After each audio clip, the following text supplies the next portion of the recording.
So today, the three of us, we have, as you see, we have Ayya Dhammadipa visiting us and about listening. And we decided to talk about this because right now, while we are all kind of emerging back into the world, and maybe for some of you, you feel like, well, that's already happened, and I'm used to this being around people and being engaged with people again. And others of us have not been out in the world so much yet. We're just starting to spend more time with people, seeing people that we haven't seen in a long time. And one of the things that comes to mind around that is to bring some attention to listening to, first of all, ourselves and how it feels as these conditions continue to change.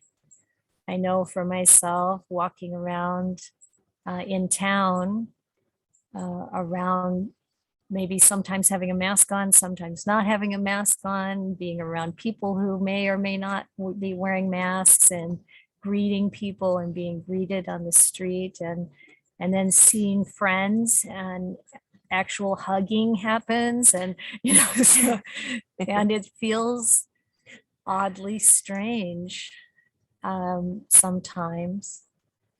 And it feels to me like in some ways, I'm sure we've all changed to some degree during this time, over this last year and a half or so during the pandemic. A number of things have happened in our lives for all of us.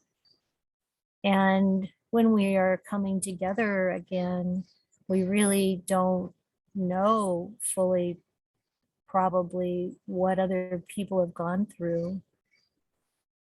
And it means that I think it's a very important time to particularly remind ourselves to use listening as a mindfulness practice.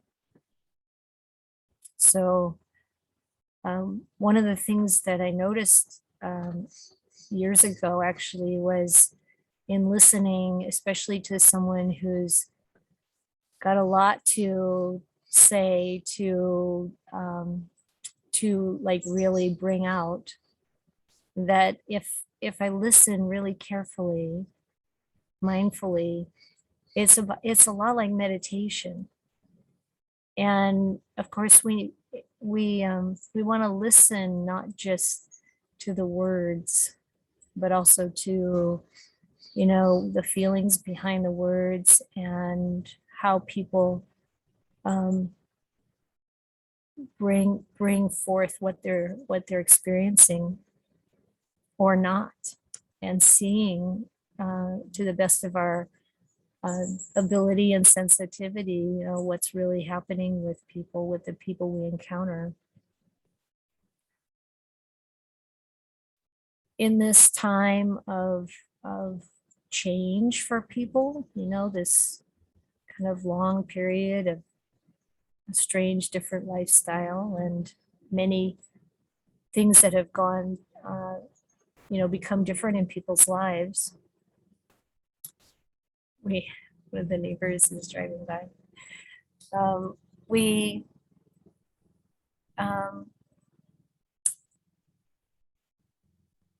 We may want to give ourselves and other people more space, more time to really express what's happening.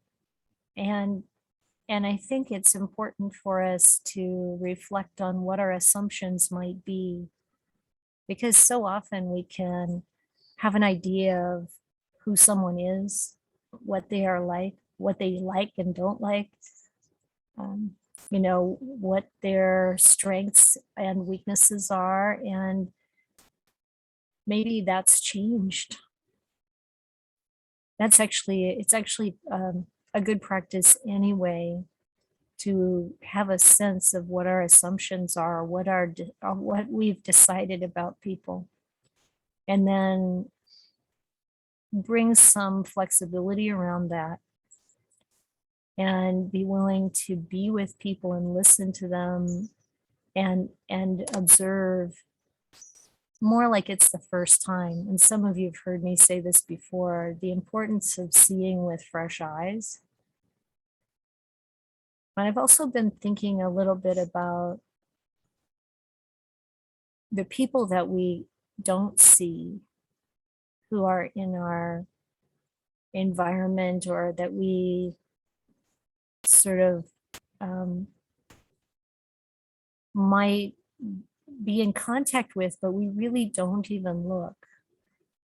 And I think it's useful to think about it. I mean, in some ways, the pandemic has distanced us, and it might keep us more distant from one another in some ways. Some functions that we used to do in person may not be done in person anymore, and that might continue to be the case. So we might have, in certain ways, less contact, but we're always going to be, in one way or another, around people that we don't know or we don't really pay attention to. Like, who are the people that are invisible to us? And how can we bring some conscious awareness to that and actually extend some kind of warmth and understanding? Again, being careful about assumptions. So instead of assuming how someone is, maybe asking if it seems appropriate and listening.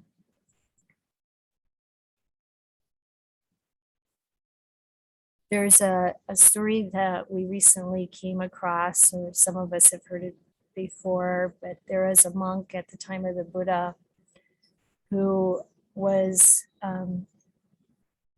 not thought well of among the other monks because he was unable to learn even the shortest like verse, or couldn't memorize even like one verse of the Dhamma.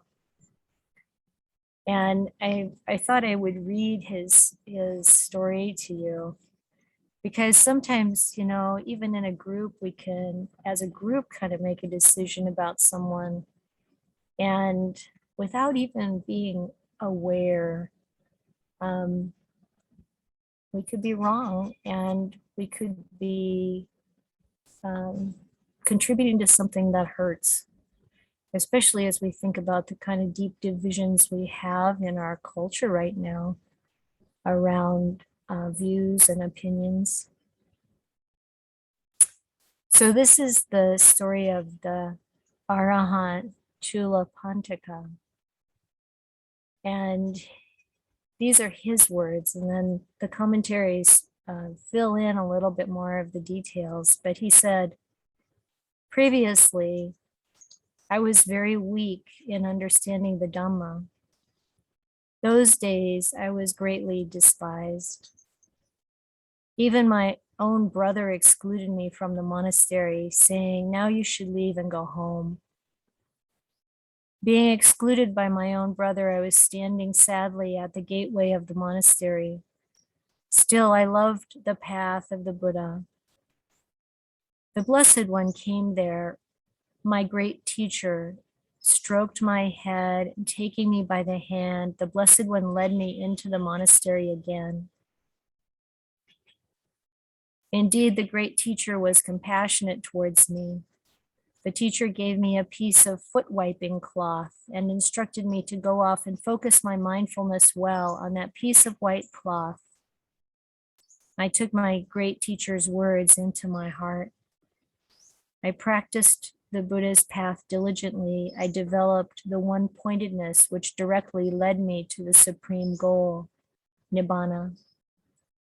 Now I have the knowledge to recollect my previous lives, and I also purified my divine eye. I've achieved the triple knowledge. The Buddha's path has been fully followed by me. That day, I, monk Pantaka, created thousands of monks that looked just like me. I was sitting in that beautiful mango grove until the time for the meal was announced. Then my great teacher sent a messenger to me to announce the time for the meal. That day I went to the meal through the sky. I worshiped my great teacher's sacred feet and sat down to one side. My great teacher only accepted food once he saw that I was seated. The one who's worthy of the offering of the whole world, the field of merit of humans, the Buddha, accepted the meal. These verses were said by the Arahant Chulapantaka. So the story says that his older brother became a monk and then he wanted to become a monk too, and so he did. But then when he couldn't learn a verse, like in the space of a whole 4 months, his brother said, you should leave, you shouldn't be a monk, you can't do it. And when he was about to leave, as he said in his own words, he was really sad because he wanted to follow the Buddha's path. And obviously the Buddha saw him there and obviously took in, of course he was the Buddha, right? I don't know how much my powers of perception are going to match up to that, but we can try to understand what's really behind what is apparent on the outside. It's kind of tricky, isn't it? Because to do that without making assumptions, to really try to be ready to hear and see what the person is actually presenting to us. But then to recognize, as the Buddha did, that Chulapandika had this incredible potential, and to be so kind and compassionate. And it says in the stories that the brother was the one who was in charge of arranging the meals, and the Buddha's physician asked to feed all the monks in the monastery along with the Buddha. And when the meal when he was asking to be able to do that, Chulapandika's brother said, well, all the monks will come, but not Chulapandika because he's leaving. And Chulapandika overheard that. It made him feel very sad. And this is why when the Buddha came for the meal, he said, oh, I think he saw that Chulapandika wasn't there. And he said, he sent someone back to the monastery to check if all the monks had come. And then there were 1,000 Chulapantikas. And he asked where Chulapandika was, and they all answered, here. It's me. I know these things with psychic powers, you may think, oh, that's kind of unrealistic, but actually there are a lot of weird things that happen. It's quite possible. And the Buddha said that Chulapandika was the foremost, this is in the Anguttara Nikaya, in the mind-made, how do they say that? Mind-made being? Mind-made bodies. Yeah, like so that. he produced all these replicas of himself. And but then when he came to the meal, all the other replicas had vanished, and then the Buddha ate or accepted the meal, which is really, it's like, how can we take this story in and think of how to apply it in our life? Like, who's the one we leave out? And how can we bring them in? So those are just a few thoughts for your reflection. And now I'm going to turn it over to Ayya Dhammadipa. Sadhu, sadhu. Do you mind if I restart the Zoom on yours? Yeah, please go ahead. And I'm not sure, did it run out of battery? So excuse us for 1 second. We're going to try a little technical thing. We It lost wasn't it. actually plugged in. It wasn't fully plugged in. Okay, so little intermission here. Okay. All the build Thanks up. for your patience, everyone. And now, Sadhu, sadhu, sadhu. Ayya, thank Ayya you. Dhammadipa, we've had such a wonderful time. I have had being a here wonderful together. time being here too. The three of us and the four of us. Yeah. So thank you for welcoming me to Karuna Buddhist Vihara and to this program. And I just want to begin again visiting why this topic of listening. So also, if you are having trouble hearing me, before I even start there, please do wave or say something, because sometimes when I'm speaking, I tend to lower the volume of my voice. So this topic of listening at this moment in time when there is, I think, such a strong polarization happening. Strong polarization of views happening within the United States and even among people around the world, right? Various civil wars that are being fought, or perhaps on the brink of such things in places like Afghanistan. And so really thinking about how to have encounters with people whose views are so radically different from ours is, I think, a very important skill that we can bring by our practice, and specifically our practice of listening with compassion and listening with a kind of fearlessness. And maybe that sounds like a high bar, but I'm going to read you a bit from the Dhammapada. And then I'm going to tell you a story that I hope is going to illustrate this a bit. And I just need to turn this clock so that I can see it well, because so I can tell what time it is. Thank you.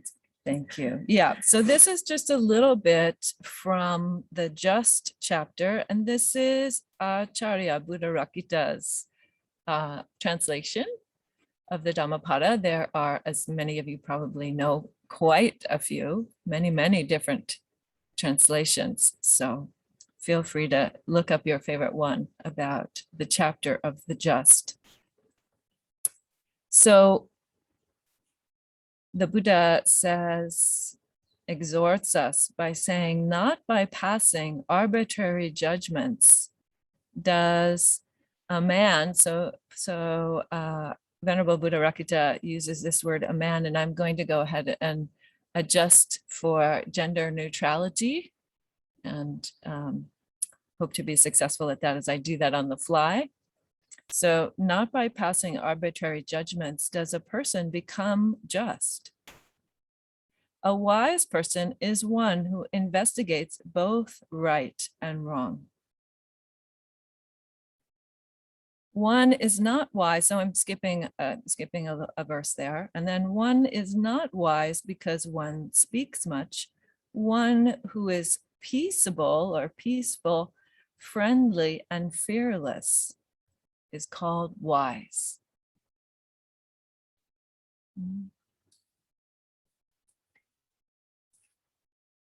And so thinking about an example of this, what came to mind was a story about a rabbi and his family and a grand dragon of the Ku Klux Klan. And this story was written up in a book called Not by the Sword by Wilmington Watterson, and a book from 1995. And I will say front that I haven't read the whole book, but I've read excerpts of it and some write-up of Rabbi Weiser that was in the New York Times and various other materials around this, because it's such an impressive story about listening. So Rabbi Weiser and his wife Julie and their 5 kids moved to Lincoln, Nebraska, in the hopes of finding a place where they would experience less discrimination as Jews. And they went to Lincoln, and very shortly found out that Lincoln was the home of Larry Trapp. And Larry Trapp was the grand dragon of the Ku Klux Klan, and member also of many different racist groups.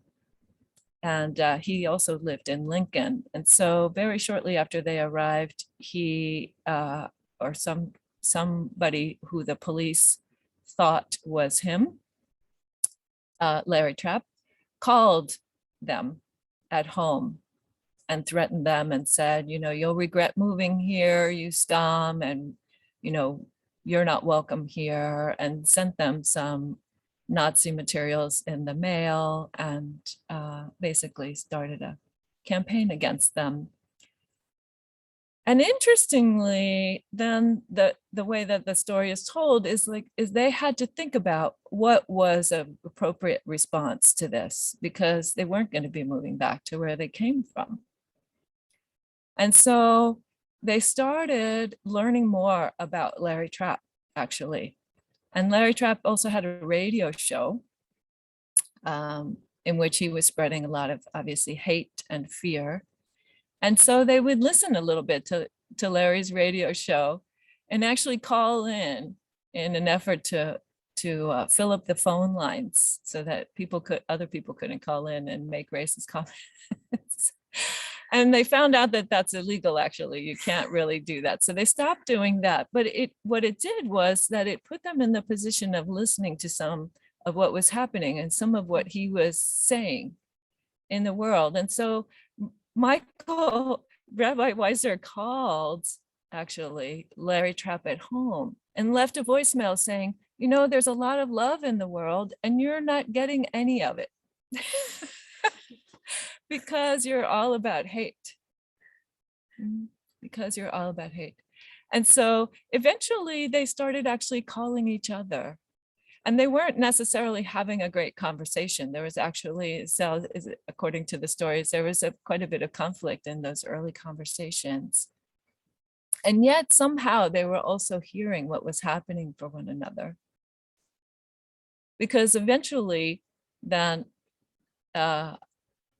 Julie and Rabbi Weiser asked actually Larry Trapp whether he needed help with his groceries, because he'd had uncared for diabetes for a long time. And so he was in a wheelchair, he'd had both his legs amputated, and he was nearly blind.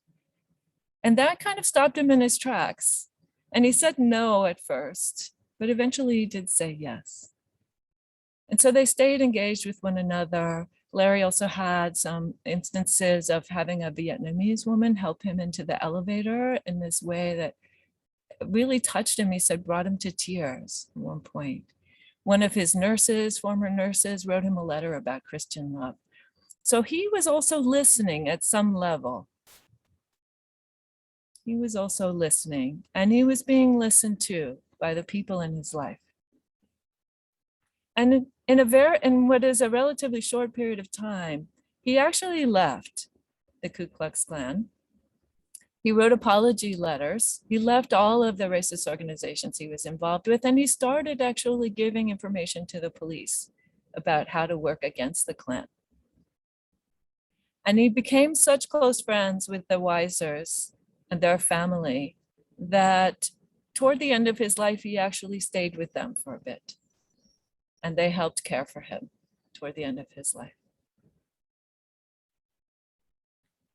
So again, there was a sense of fearlessness. The Weisers brought their sense of fearlessness, of courage, of engagement, of listening to Larry. There's also a story in which they heard Larry say in his radio show, oh, something's changing for me. And so Michael called up and said, hey, what's changing for you? So that at the time when Larry decided to start leaving the Klan, Michael was the person he called. Rabbi Weiser was the person he called. So we become a trustworthy person by invoking our compassion in this way of listening deeply, even to folks whose views seem impossible to understand or to deal with. And so we become fearless in the world. We become somebody who's trustworthy and can be approached in the world. And we also develop a kind of fearlessness in our own hearts. that by our practice of compassion, we learn how to meet this world that is so confused. So confused and so polarized.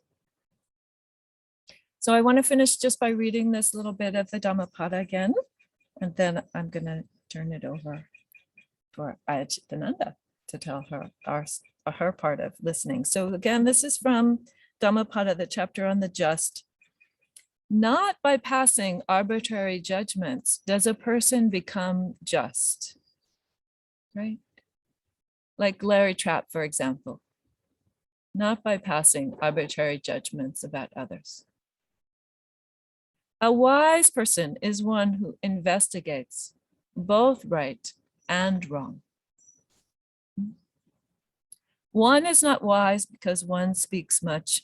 One who is peaceable, friendly, and fearless is called wise. Sadhu, sadhu, sadhu. Okay. Yeah. I don't feel like I need to say anything.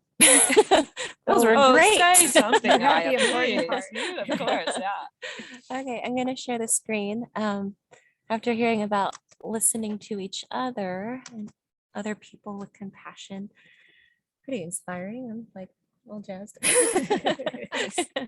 Yeah, but I decided to talk about listening to the Dhamma. So this sutta I shared on the screen is from the Anguttara Nikaya. It's number out of the Book of Sixes, number 88. Bhante Sujato calls it wanting to listen. Let's scroll down a little. It's very short, so that's good. Okay, I'm going to read it in case anybody's not looking at their computer right now. Mendicants, someone with 6 qualities is unable to enter the sure path with regards to skillful qualities, even when listening to the true teaching. What 6? When the teaching and practice proclaimed by the realized one is being taught, they don't want to listen. They don't lend an ear or apply their mind to understand them. They learn the incorrect meaning and reject the correct meaning. They accept views that contradict the teaching. Someone with these 6 qualities is unable to enter the sure path with regards to skillful qualities, even when listening to the true teaching. Someone with 6 qualities is able to enter the sure path with regards to skillful qualities when listening to the true teaching. What 6? When the teaching and practice proclaimed by the realized one is being taught, they want to listen. They lend an ear and apply their mind to understand them. They learn the correct meaning and reject the incorrect meaning.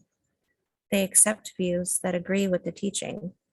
Someone with these 6 qualities is able to enter the sure path with regards to skillful qualities when listening to the true teaching. Yeah, I like the list. It's a good list. It makes me think of a lot of times people kind of who don't have very much faith perhaps come to listen to Dhamma talks by various teachers, and they're trying to find the faults in what the teacher is saying or in what the Buddha is teaching. And they're not really coming to this for the right reasons. So I think the attitude matters. Nobody here falls into that category, I'm sure. Looking at everybody's been coming to our other teachings and like actually interested in the Dhamma. So that's good. But yeah, it's attitude that matters so much when we're listening, like the attitude of compassion for other people or just being truly open to it.